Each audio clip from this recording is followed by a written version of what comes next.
Once in a land filled with sunshine and laughter, there was a village so beautiful it looked like a painting. This village was home to King Chima, a ruler loved by all for his wisdom and kindness. His heart embraced everyone, ensuring their happiness and safety.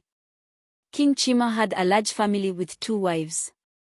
His first wife, Yuli, bore him 3 daughters, princesses as radiant as the morning sun.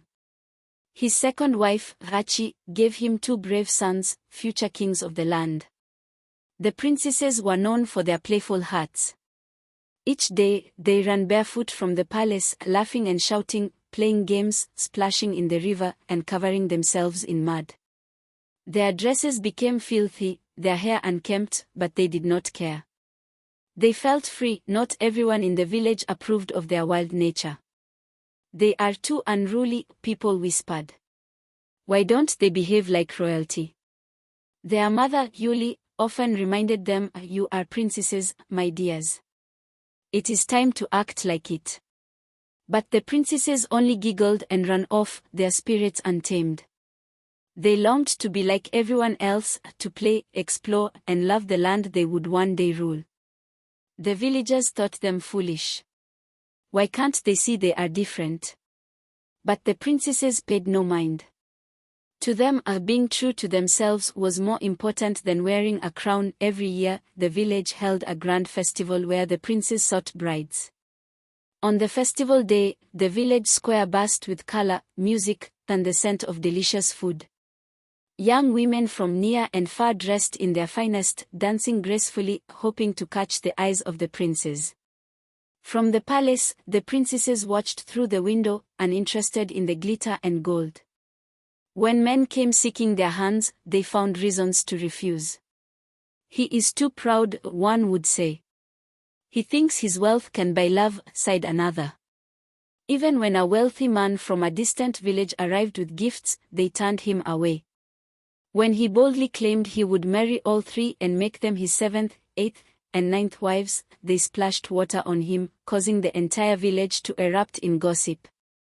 "How foolish," the villagers murmured. Turning away rich and powerful men. Their parents, King Chima and Queen Yuli, were puzzled.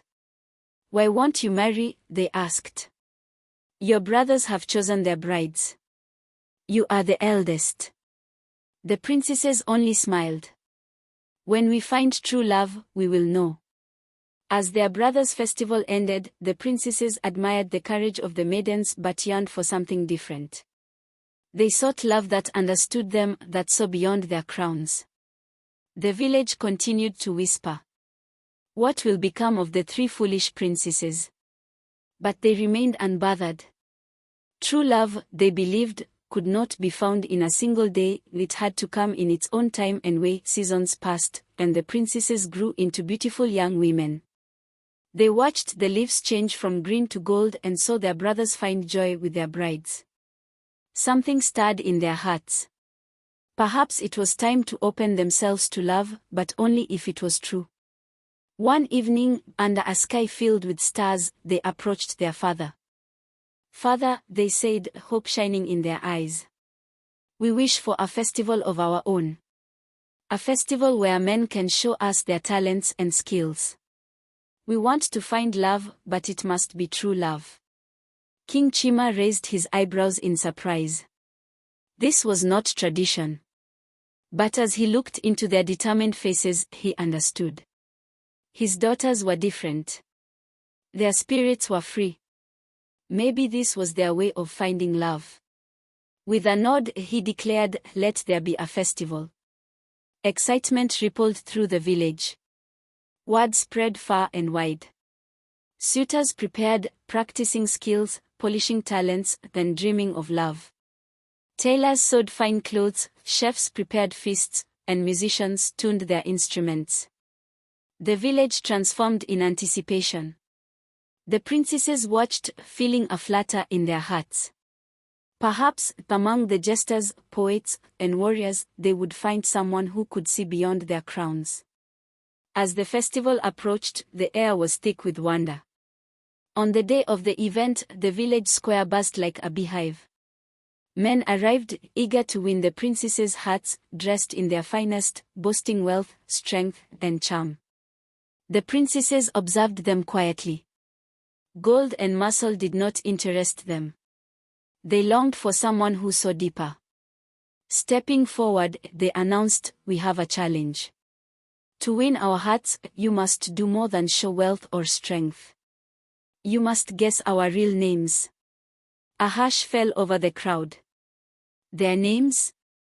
No one knew them. They were simply called the Three Foolish Princesses. Suitors exchanged nervous glances. They had prepared to showcase power, not solve a riddle. Murmurs of confusion and curiosity filled the air. The princesses stood firm. It was a test, not of wealth or might, but of wisdom and patience. Would anyone take the time to truly know them? In the village lived a man named Okon. He was the village drunkard, often seen stumbling through the streets. Most dismissed him as foolish, but beneath his carefree exterior lay an observant mind. When he heard of the challenge, something stirred in him. "Why not me?" he thought. And so, he set out on a quest to discover the princesses' names. Day after day, Okon watched them from a distance, but their names remained a mystery. Then fate intervened.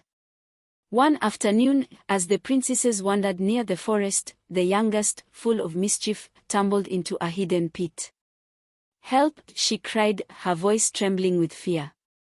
Okon, hidden nearby, watched as the eldest princess shouted, "Amma," to the rescue.